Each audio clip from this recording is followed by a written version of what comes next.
जगात सर्वात गोड आवाज जर कोणाचा असेल, तर तो आहे उधार पैसे मागणाऱ्यांचा. उधार पैसे मागताना त्यांच्या तोंडातून जणू काही मधाचे थेंबच पडतात, असे वाटतंय.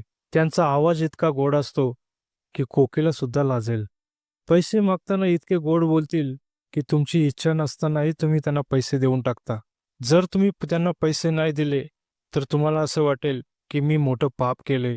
त्यांच्याकडे जेव्हा आपण परत पैसे मागायला जातो, तेव्हा आपल्याला असं वाटतं, की मी बिना डिग्रीचा वकीलच आहे आणि ते बिना डिग्रीचे जज.